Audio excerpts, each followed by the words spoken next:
Queen Val-Aura stood on her palace balcony, her tall blue form casting a long shadow across the crystal floor.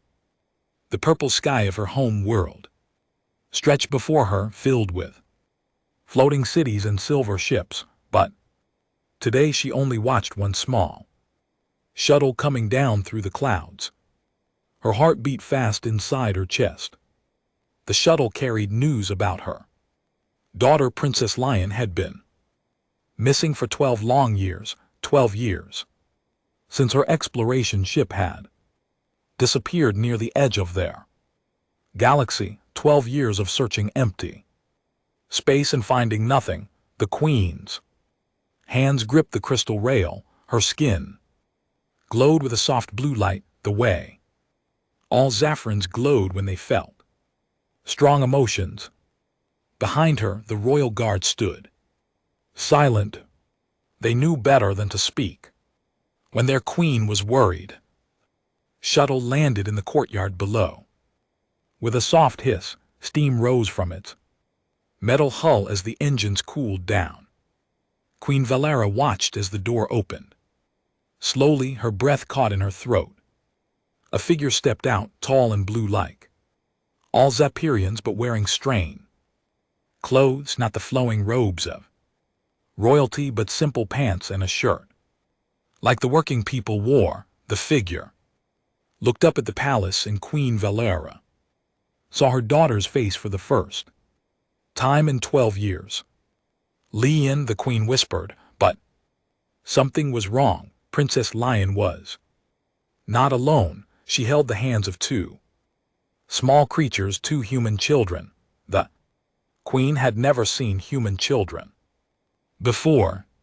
They were tiny compared to Zaphirians, with soft pink skin and small, round faces. The boy looked about 8 years old, with dark hair and brown eyes. The girl was younger, maybe 6, with light brown hair tied back with a simple ribbon. The children stayed close to Lian as they walked across the courtyard. They did not run or hide.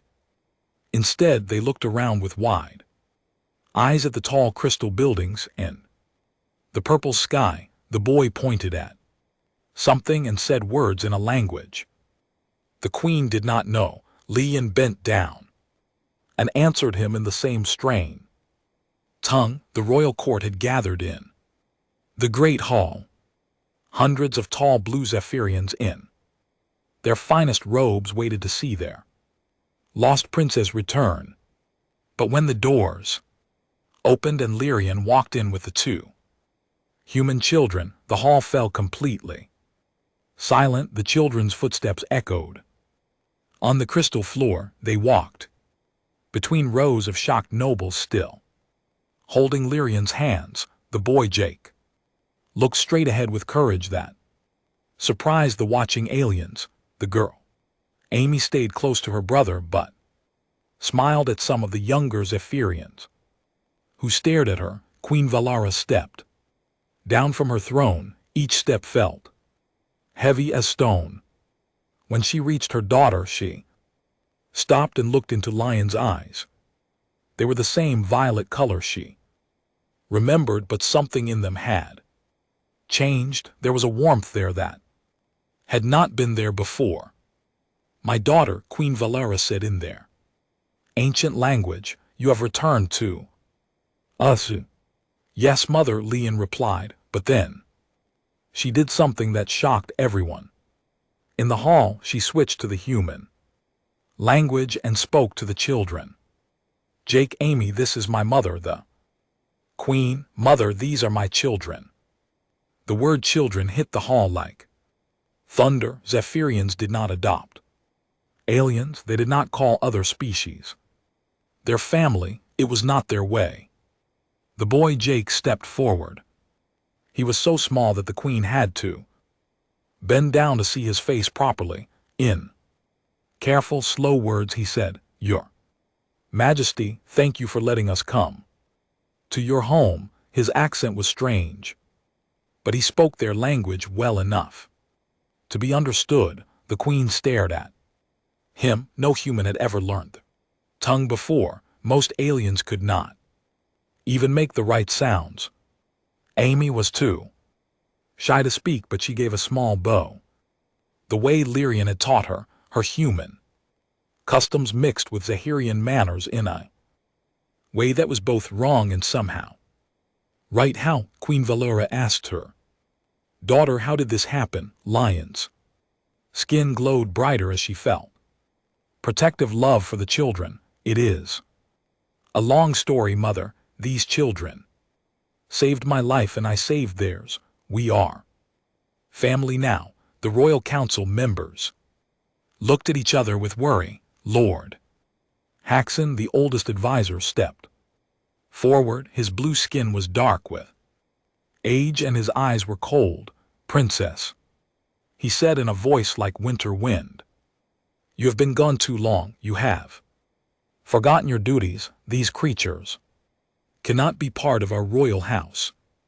Jake's small hand tightened around Lion's fingers. Amy moved closer to her brother. They did not understand all the words, but they knew the tone was not friendly. Lion's voice grew sharp. These children are not creatures. They are brave and smart and kind.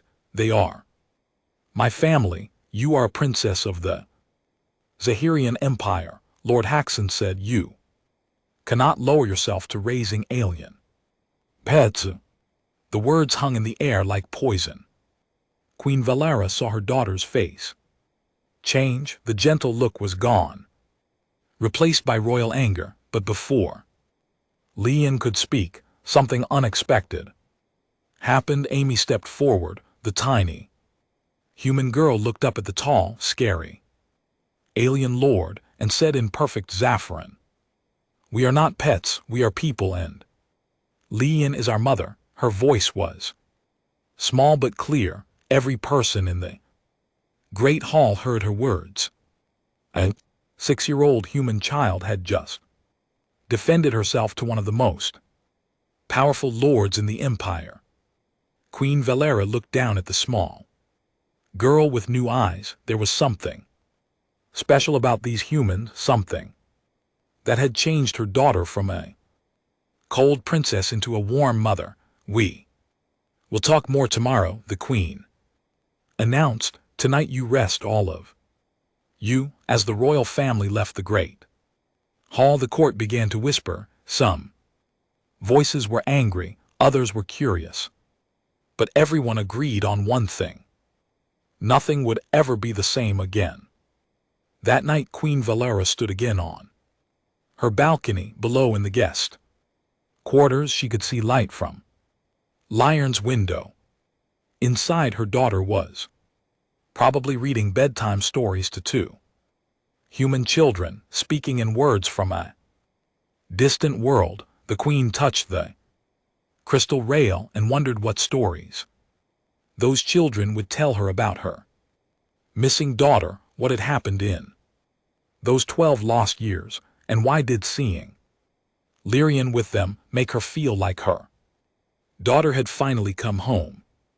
The next morning, Queen Valera called the royal council to meet in the small chamber. She wanted to hear her daughter's story before the whole court demanded answers. Lord Haxon sat at the long crystal table with 5 other advisors. All of them looked serious and worried. Lian entered the room alone. She had left Jake and Amy with the palace teachers, who were amazed to find that human children could learn so quickly.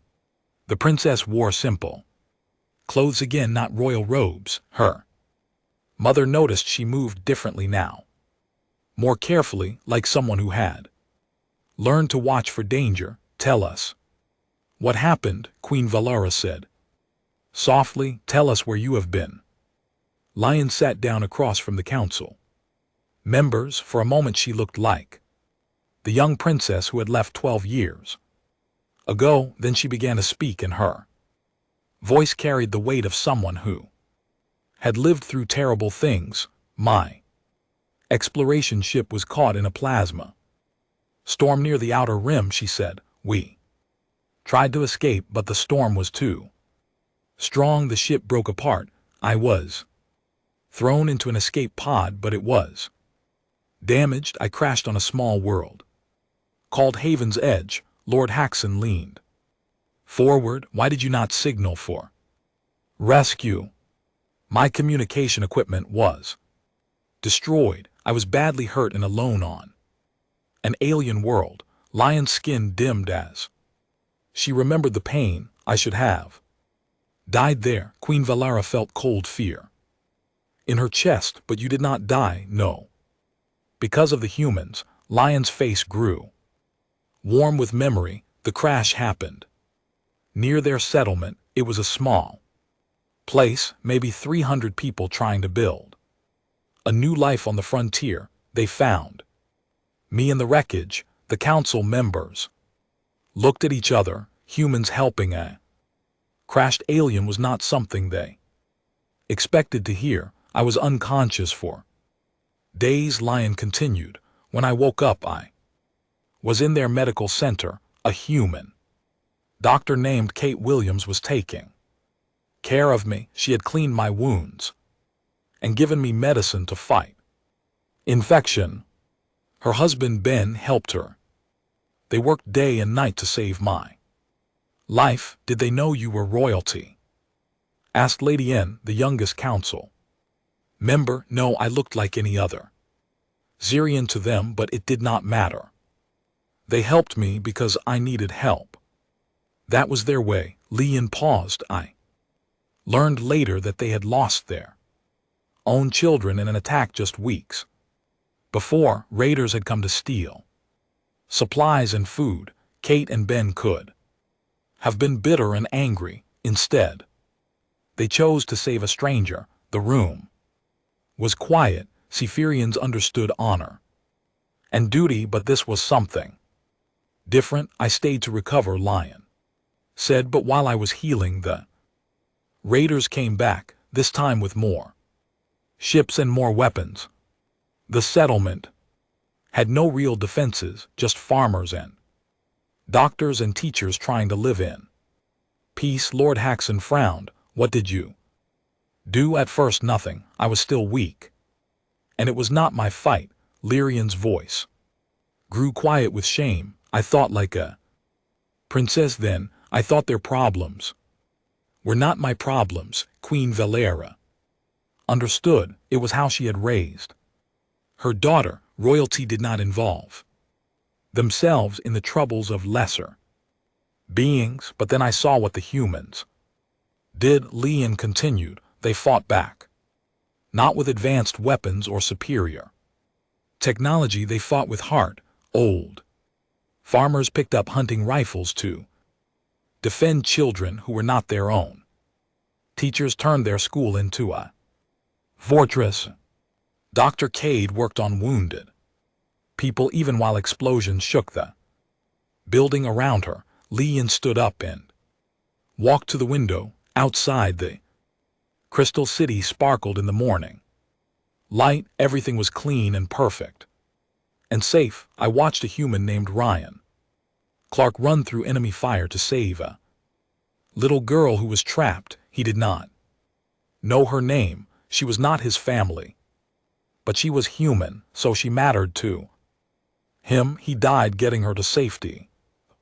Princess turned back to face the council. Her eyes were bright with unshed tears. That night, while the humans planned their defense, I made a choice. I used my knowledge of technology to help them build better weapons. I taught their fighters how to use energy shields. I showed their doctors how to treat plasma burns. You interfered in an alien conflict, Lord Haxon said with disapproval. Yes, and I am glad I did. Lion's voice grew strong. Because the next day, I met Jake and Amy. The mention of the children made everyone listen more carefully. The raiders attacked the medical center where I was staying. Jake was 3 years old then. Amy was only 1. Their parents were security guards for the settlement. When the raiders broke Through the outer defenses, Jake's father, Mike Martinez, and Amy's mother, Linda Chen, were ordered to fall back to the inner shelters. Leanne sat down. Again, her hands folded in her lap. They could have run, they could have saved themselves. Instead, they stayed to hold the line and give other families time to escape. They died buying precious minutes for people they barely knew.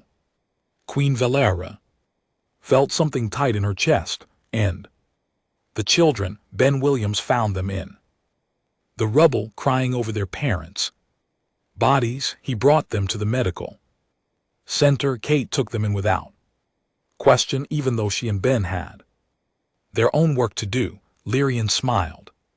Sadly, I helped care for them. I did not know anything about children, but they needed someone to hold them when they cried. They needed someone to tell them they were safe. The siege lasted 3 weeks. Leanne continued. 3 weeks of constant fighting. The humans never gave up. When they ran out of bullets, they made more. When their walls were broken, they built new ones. When people were hurt, they carried them to safety and kept fighting. Lady Nar asked quietly, "What happened to the raiders?" They finally left.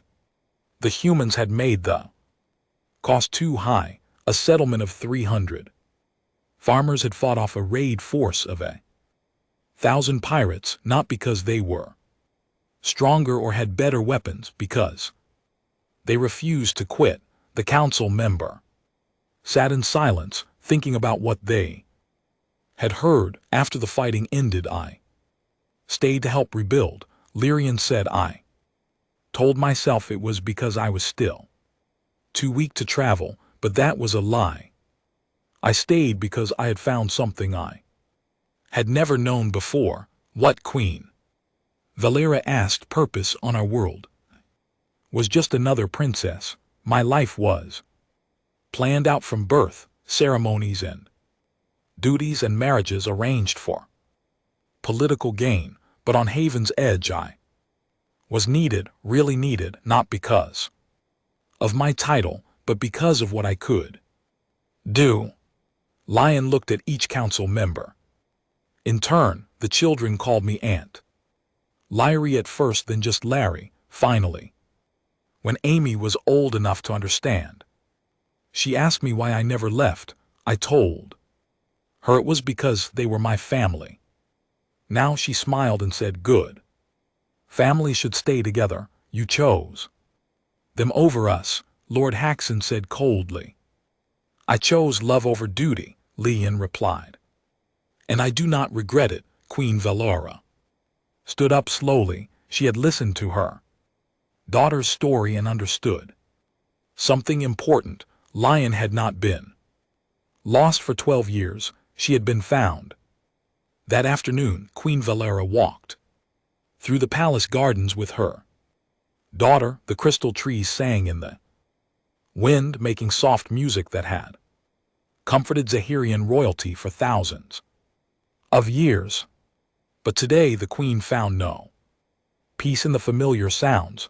"The council does not understand," she said to Leanne. "They think you have been corrupted by spending time with a primitive species." Leanne stopped beside a fountain that flowed with liquid light. "They are wrong, Mother. Humans are not primitive. They are something else entirely." "What do you mean?" Leanne looked up at the purple sky, where Zapirian ships moved in perfect formation. Everything on their world was ordered and controlled, beautiful but cold. "Let me tell you about the years after the siege," she said. "The years when I learned what humans really are." Queen Valera sat on a crystal bench and listened. The settlement was damaged badly. Leanne began. Half the buildings were destroyed. The water system was broken. Crops were burned. Most species would have given up and moved somewhere else, but not humans. Leanne sat beside her mother, her voice growing warm with Memory. The morning after the last raider ship left, Ben Williams stood in the town square and made a speech. He was tired and hurt and covered in dust from the fighting. He said, "We are not leaving. This is our home. We will build it better than before." And they believed him more than believed, they acted. Lyrian smiled. That same day people began clearing rubble, children too. Young to lift heavy stones carried water to the workers, old people who could barely walk sat in the shade and mended torn clothes. Everyone did something. The Queen tried to imagine such a scene. On their world, rebuilding would be done by specialized crews with proper equipment and careful planning. It would take years. How long did it take them? She asked. 6 months for the basic repairs, 2 years to make it better than it was before. Lion's eyes shone, but that was not the amazing part.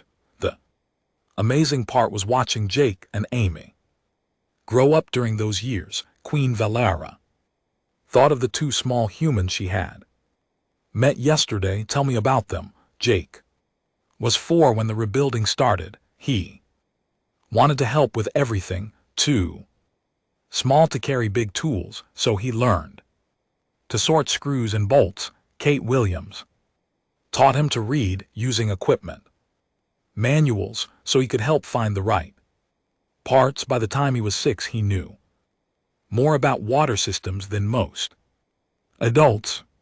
Lion stood and began walking. Again the Queen followed. Amy was different. She watched everything and remembered it all. When she was 3, she started following Dr. Kate around the medical center. She learned to count by organizing medicine bottles. She learned colors by sorting bandages. By age 5, she could take blood pressure and wrap wounds. They sound intelligent. Queen Valera admitted intelligence was just the beginning. Lyrian said, what made them special was their hearts. They reached a part of the garden where rare flowers bloomed in impossible colors. The Queen remembered planting some of these with Lyrian when her daughter was young. I was there the day Jake decided to become a teacher. Lyrian continued. He was 7 years old. A new family had arrived at the settlement, refugees from another raider attack. Their little boy was scared and would not talk to anyone. Jake spent 3 days sitting with him, sharing his toys and food until the boy finally smiled. That sounds kind, but hardly remarkable. Lyrian shook her head. You do not understand. Jake did not just sit with him. He researched trauma in children using the settlement's computer system. He learned about different ways to help scared kids. Then he taught other children what he had learned so they could help too. Queen Valera felt surprised. A 7-year-old human had done research and taught others. That seemed advanced even for a young Zephyrian. Amy was the same way. Lion said when she was 6, she noticed that some of the elderly humans were getting sick more often. She spent weeks observing their daily routines and taking notes.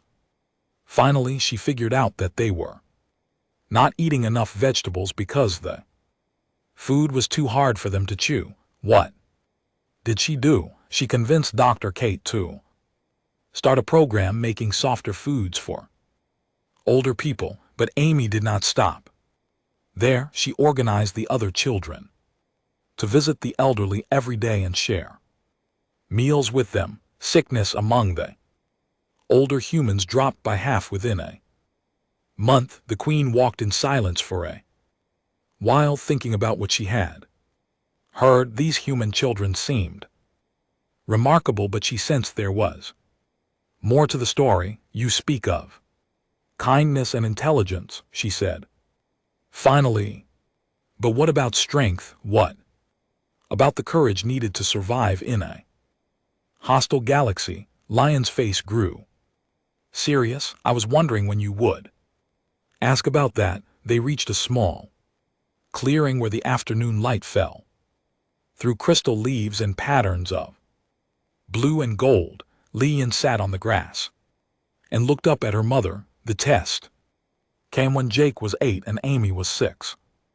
Just 6 months ago, Queen Valara felt a chill of worry. What happened? The raiders came back, different ones but with the same goals. They wanted our food, our technology, and our people as slaves. Lyrian's skin began to glow with anger. This time they brought 3 ships and 500 fighters. They thought the settlement would be easy to take after so many years of peace. Were you ready for them? As ready as we could be.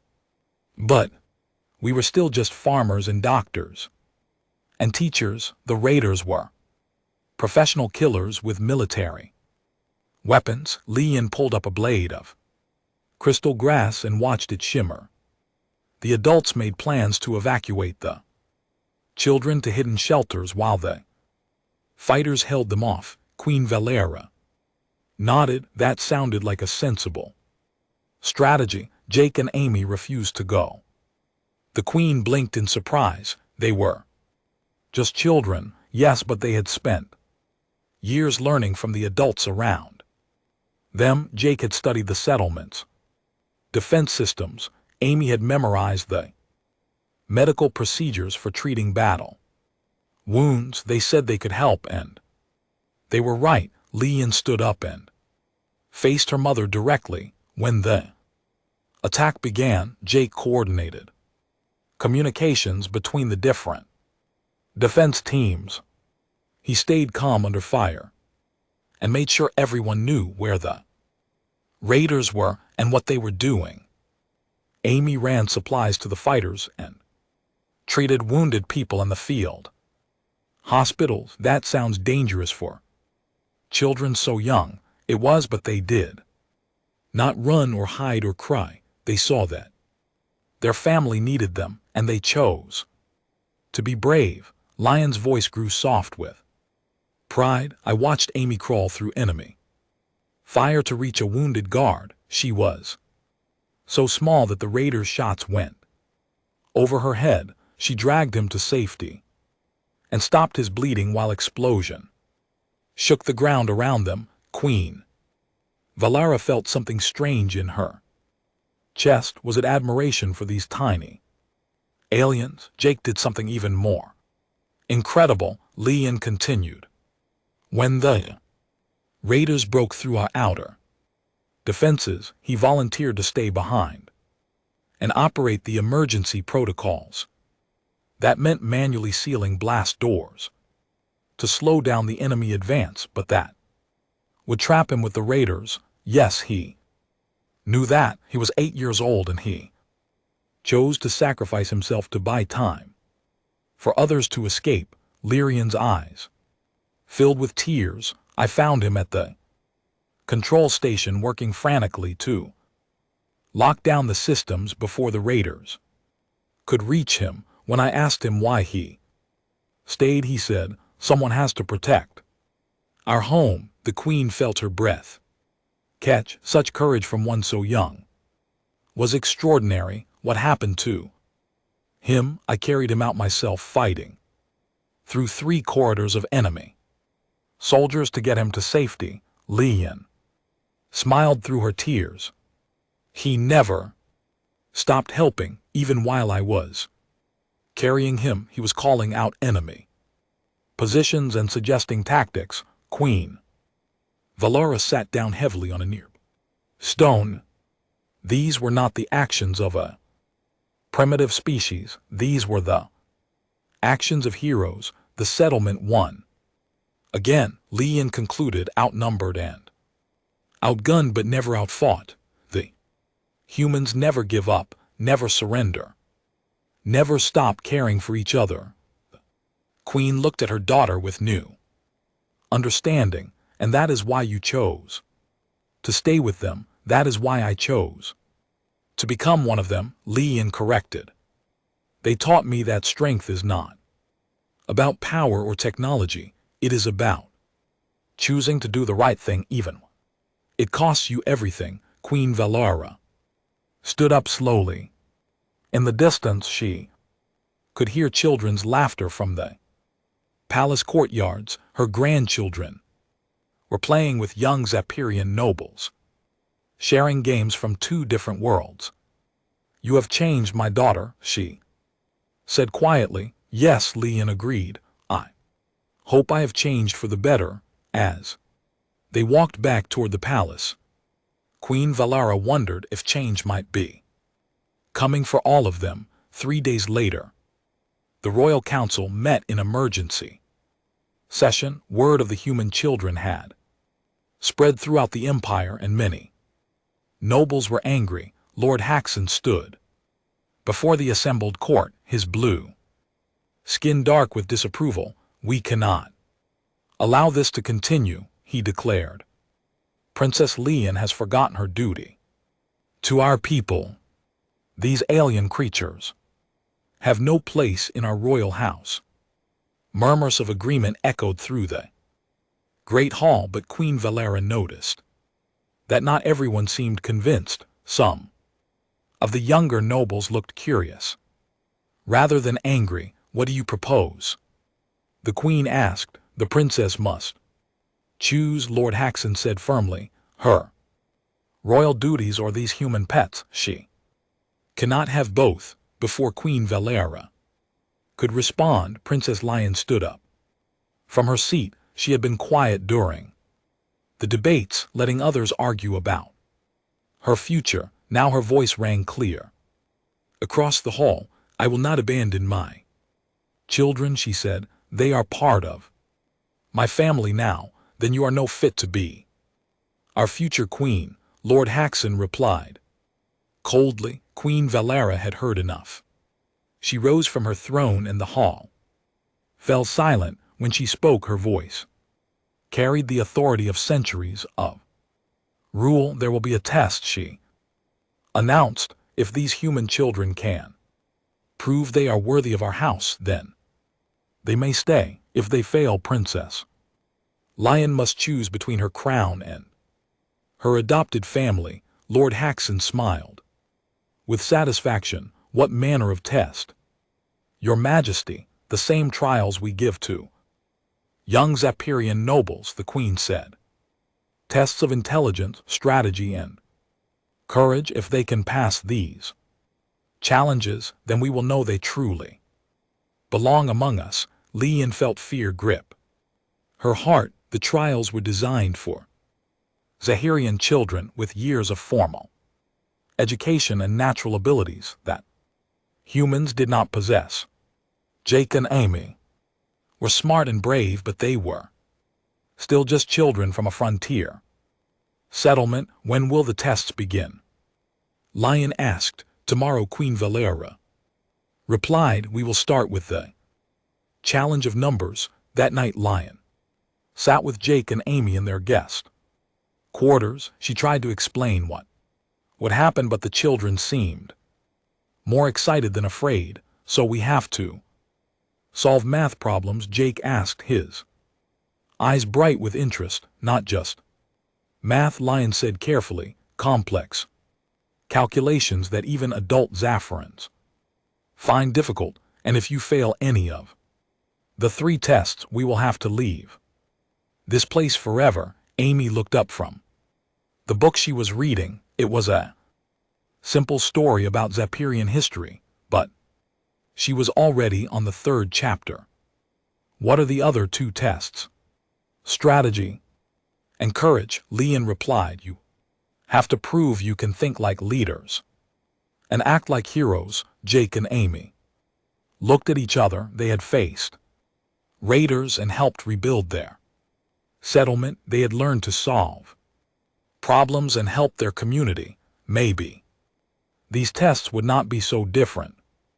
The next morning, the royal court gathered in the hall of trials. It was an ancient room with crystal walls that showed complex mathematical equations floating in the air. Young Zapirian nobles normally spent years preparing.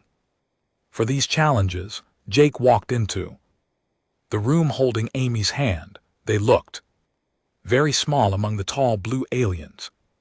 Watching them, Queen Valera sat on a smaller throne at the front of the room, with Leon standing nervously beside her. Master Kenton, the court's chief mathematician, stepped forward with a scroll of problems. He was old even by Zaffaran standards, and he had been testing noble children for over a century. The first challenge, he announced, requires solving 3 mathematical puzzles. You have 1 hour. He activated the crystal displays, and numbers began flowing across the walls. The first problem involved calculating fuel efficiency for a space fleet. The second required determining crop yields for a colony world. The third was about resource distribution during an emergency. Lord Haxon leaned back in his chair with a satisfied expression. These problems required knowledge of advanced mathematics and space technology that no human child could possibly possess. But Jake surprised everyone. Instead of staring at the complex equations, he closed his eyes and thought about his life on Haven's Edge. Fuel efficiency was just like calculating how much water the settlement needed each day. Crop yields were similar to figuring out food supplies during the siege. Resource distribution was exactly what Amy had done when organizing care for elderly settlers. He opened his eyes and began to work. Amy watched her brother for a moment, then started on her own approach. She had learned to solve problems by breaking them into smaller pieces. Dr.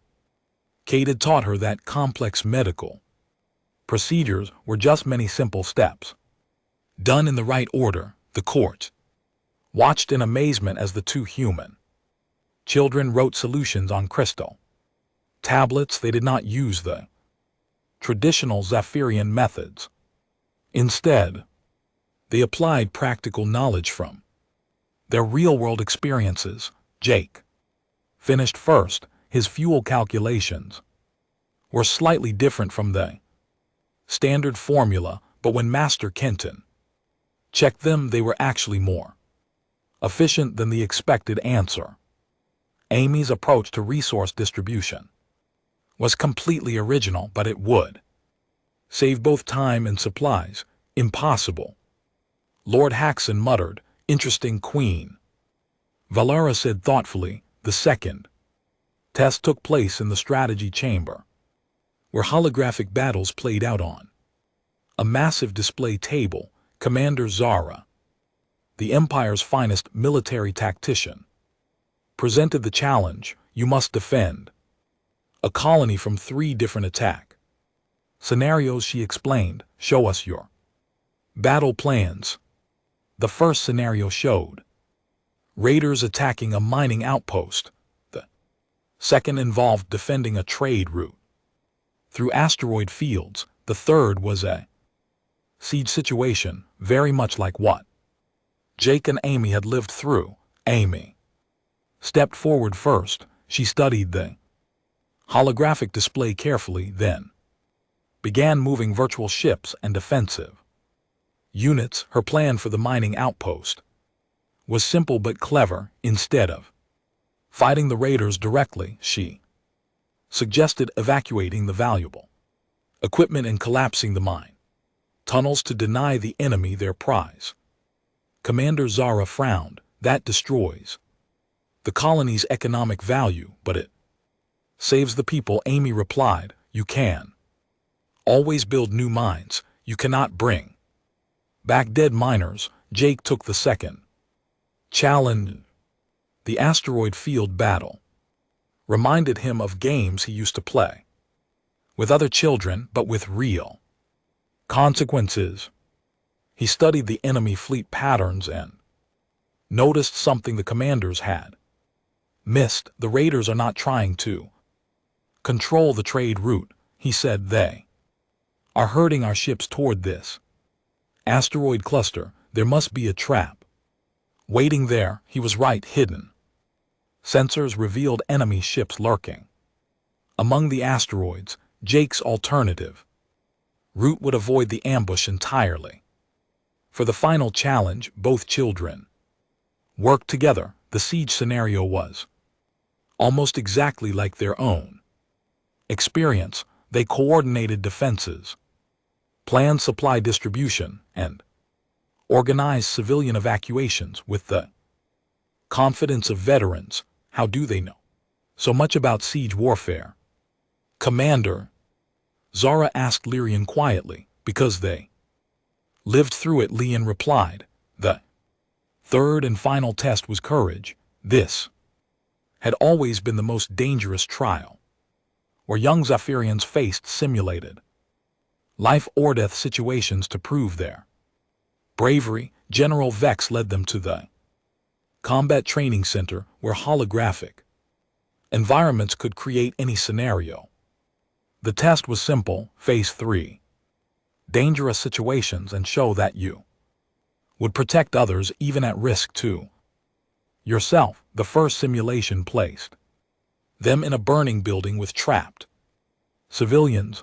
The second was a spacecraft emergency with failing life support. The third was a direct combat situation against armed enemies. Jake and Amy entered each simulation together. In the burning building, Jake used his knowledge of structural engineering to find safe evacuation routes, while Amy provided first aid to injured people. They worked as a team, covering each other's weaknesses. During the spacecraft emergency, Amy took charge of medical triage while Jake managed the technical repairs. Neither of them panicked, even when the simulation made it seem like they might die. But it was the combat scenario that truly impressed the watching court. When faced with armed enemies threatening a group of civilians, both children immediately put themselves between the attackers and the innocent people. They used tactics and teamwork that soldiers twice their age would admire. They fight like they have done this before, General Vex observed. Because they have, Leon said proudly. When the tests were over, the court fell silent. Jake and Amy had not just passed the trials, they had excelled at them, showing abilities that impressed even the most experienced Zephyrian officials. Master Kenton stood first. In 40 years of testing noble children, I have never seen more creative problem-solving. Commander Zara nodded. Their strategic thinking is beyond their years. They understand warfare not from books but from experience. General Vex crossed his arms. They have the courage of seasoned warriors and the hearts of protectors. I would be honored to serve beside them. Even Lord Haxon seemed shaken. These were not primitive alien creatures. They were remarkable individuals who had proven themselves worthy of respect. Queen Valera stood slowly. The tests are complete. Jake Martinez and Amy Chan have passed every challenge set before them. They have proven themselves worthy of our house. She looked directly at Lord Haxon. Do you still believe they are just pets? The old lord was quiet for a long moment. Finally he bowed his head. I was wrong, Your Majesty. They are extraordinary. Leon felt tears. 6 months had passed since Jake and Amy became princes of the Zephyrian Empire. The news had spread across the galaxy like wildfire, shocking every alien species that heard it. The mighty Zahirians, proud and ancient rulers of 1,000 worlds, had adopted human children into their royal family. Queen Valera stood in her private study, reading reports from across the empire. Some worlds were angry about the decision, others were curious, but all of them were watching to see what would happen next. A soft knock at the door interrupted her thoughts. "Enter," she called. Princess Leon walked in, followed by Jake and Amy. The children had grown in the past months, not just taller but more confident. They wore modified Zephyrian robes that had been adjusted for their smaller size, and both carried data tablets like young scholars' mother. "We need to talk," Leon said seriously. Queen Valara gestured for them to sit. Jake and Amy climbed onto chairs that were too big for them, their feet swinging freely as they settled in. "What troubles you?" the Queen asked. Amy spoke first, her voice clear and determined. "We have been studying the Empire's diplomatic records. There are problems that need fixing." Jake nodded and activated his tablet. Holographic displays filled the air around them, showing star maps and trade routes. The Krillian colonies have been asking for help with their food shortage for 3 years. The Voran mining worlds need medical supplies. The Nexus trade stations are having problems with pirates. Queen Valara looked at the displays with surprise. These were complex issues that her adult advisors had been debating for months. "How do you know about these matters?" we asked. "To see the reports," Amy said simply. "Master Kenton has been teaching us about government and economics. We wanted to understand how the Empire works." Leon smiled proudly.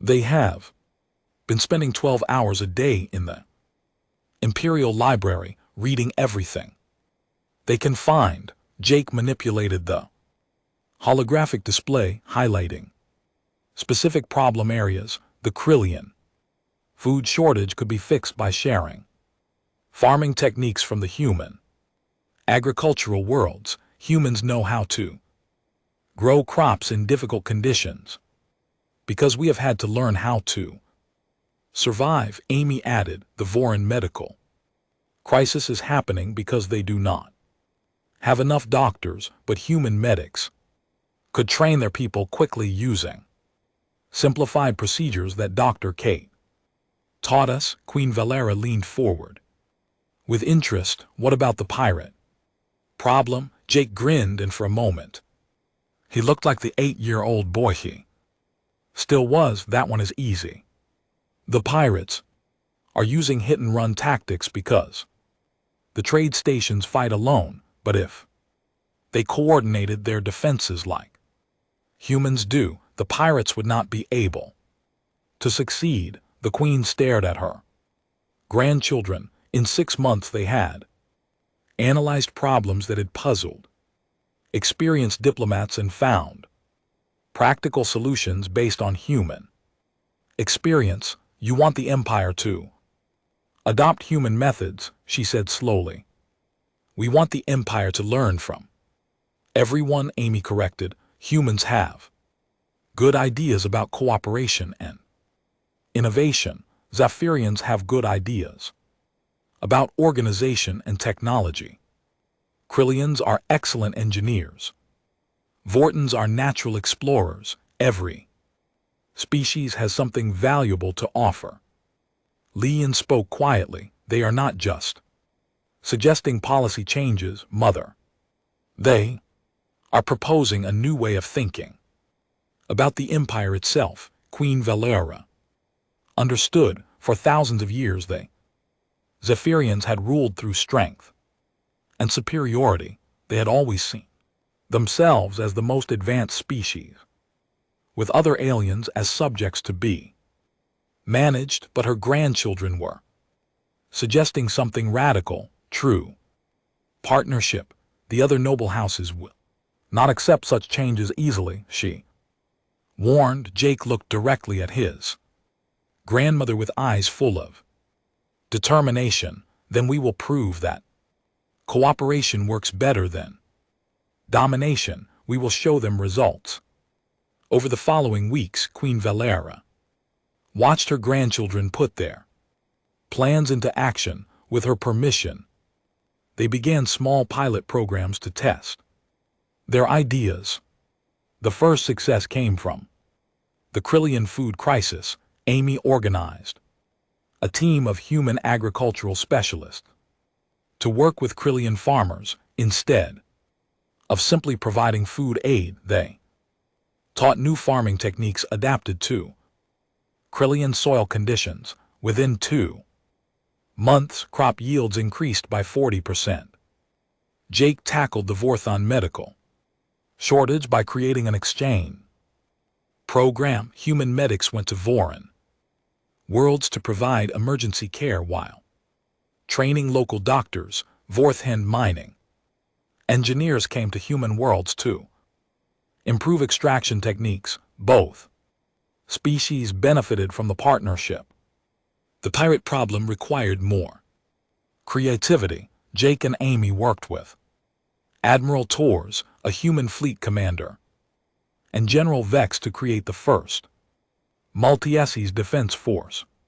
Human tactics, Zapirian technology, and Krillian engineering combined to build mobile defense platforms that could protect entire trade routes. When the pirates attacked the Nexus stations again, they faced coordinated resistance from 3 different species working as one unit.